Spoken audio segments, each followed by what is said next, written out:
Good morning, I'm WaywornWyrm, and welcome to my channel. And welcome back to Sherlock Holmes, The Sign of 4. Today we are going into Chapter 2, The Statement of the Case. Miss Morsten entered the room with a firm step and an outward composure of manner. She was a blonde young lady, small, dainty, well-gloved, and dressed in the most perfect taste. There was, however, a plainness and simplicity about her costume which bore with it a suggestion of limited means.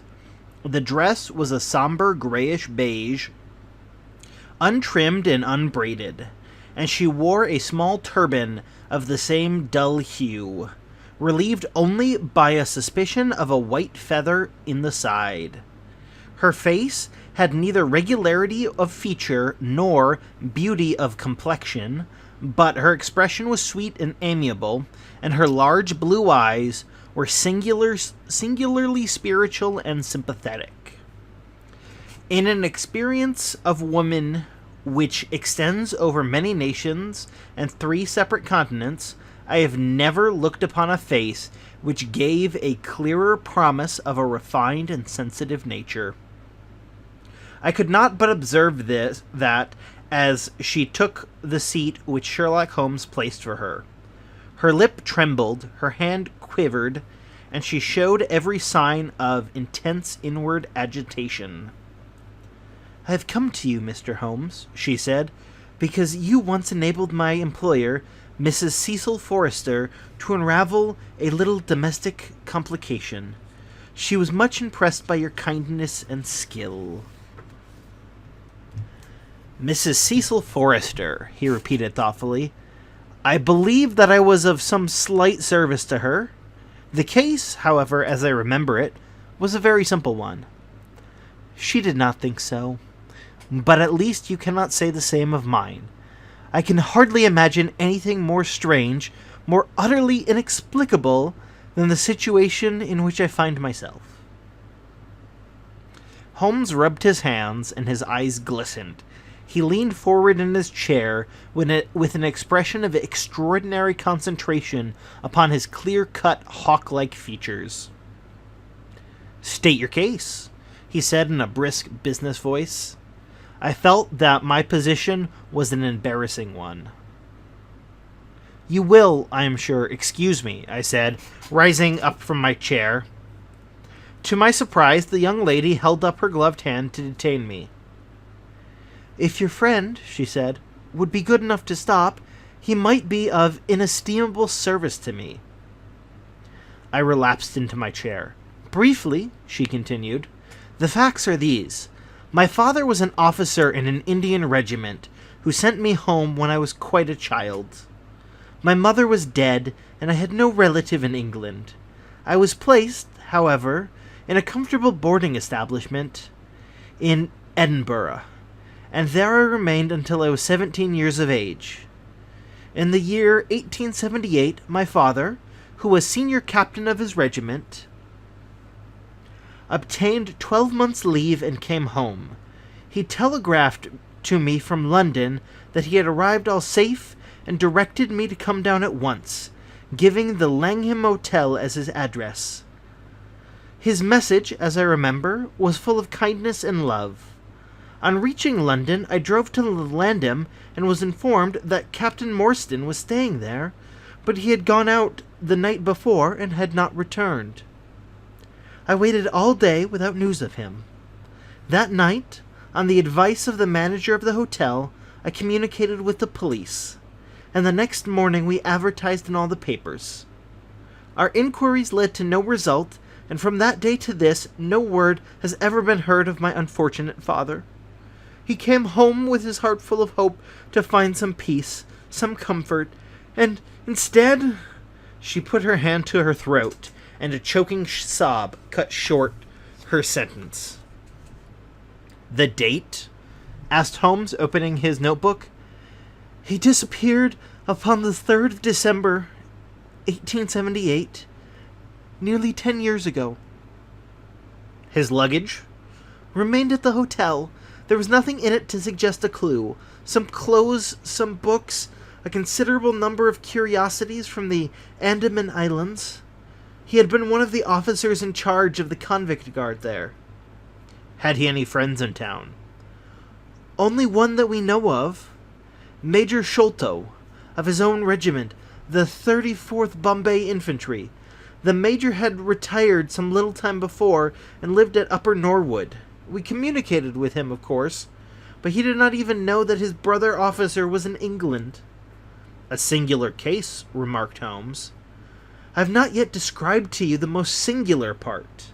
About 6 years ago, to be exact, upon the 4th of May, 1882, an advertisement appeared in the Times asking for the address of Miss Mary Morsten, stating that it would be to her advantage to come forward. There was no name or address appended. I had at the time just entered the family of Mrs. Cecil Forrester in the capacity of governess. By her advice, I published my address in the advertisement column. The same day there arrived through the post a small cardboard box addressed to me, which I found to contain a very large and lustrous pearl. No word of writing was enclosed. Since then, every year upon the same date, there has always appeared a similar box, containing a similar pearl, without any clue as to the sender. They have been pronounced by an expert to be of a very rare variety and of considerable value. You can see for yourself that they are very handsome. She opened a flat box as she spoke, and showed me 6 of the finest pearls that I've ever seen. Your statement is most interesting, said Sherlock Holmes. Has anything else occurred to you? Yes, and no later than today. That is why I've come to you. This morning I received this letter, for which you will perhaps read for yourself. Thank you, said Holmes. The envelope, too, please. Postmark London, S.W., date July 7. Man's thumb mark on corner? Probably postman. Best quality paper. Envelopes at 6 pence a packet. Particular man in his stationery. No address. Be at the 3rd pillar from the left outside the Lyceum Theatre tonight at 7 o'clock. If you are distrustful, bring 2 friends. You are a wronged woman and shall have justice. Do not bring the police. If you do, all will be in vain. Your unknown friend. Well, really, this is a very pretty little mystery. What do you intend to do, Miss Morsten? That is exactly what I want to ask you. Then we'll most certainly go. You, and I, and... Yes, why, Dr. Watson is the very man. Your correspondent says 2 friends. He and I have worked together before. But would he come? She asked with something appealing in her voice and expression. I shall be proud and happy, I said fervently, if I can be of any service. You are both very kind, she answered. I have led a retired life and have no friends to whom I could appeal to. If I'm here at 6, it will do, I suppose? You must not be later, said Holmes. There is one other point, however. Is this handwriting the same that is upon the pearl box addresses? I have them here, she answered, producing 6 pieces of paper. You certainly are a model client. You have the correct intuition. Let us see now. He spread out the papers upon the table and gave little darting glances from one to the other. They are disguised hands, except the letter, he said presently. But there can be no question as to the authorship. See how the irrepressible Greek E will break out, and see the twirl of the final F. They are undoubtedly the same person. I should not like to suggest false hopes, Miss Morsten, but is there any resemblance between this hand and that of your father? Nothing could be more unlike. I expected to hear you say so. We shall look out for you, then, at 6. Pray allow me to keep the papers. I may look into the matter before then. It is only 3:30. Au revoir, then. Au revoir, said our visitor, and with a bright, kindly glance from one to the other of us, she replaced her pearl box in her bosom and hurried away. Standing at the window, I watched her walk briskly down the street until the gray turban and the white feather were but a speck in the somber crowd. "What a very attractive woman!" I exclaimed, turning to my companion. He had lit his pipe again and was leaning back with drooping eyelids. "Is she?" he said languidly. "I do not observe." "You really are an automaton, a calculating machine," I cried. "There is something positively inhuman in you at times." He smiled gently. "It is of the first importance," he cried, "not to allow your judgment to be biased by personal qualities. A client is to me a mere unit, a factor in a problem. The emotional qualities are antagonistic to clear reasoning.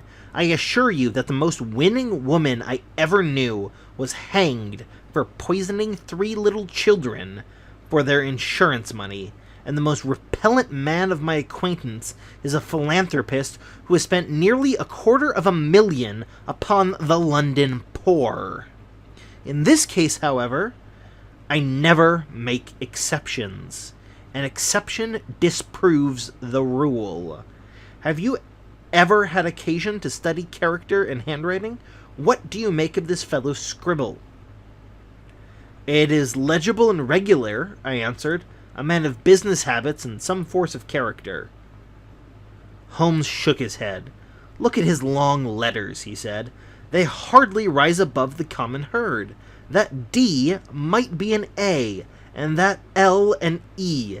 Men of character always differentiate their long letters, however ineligibly they may write.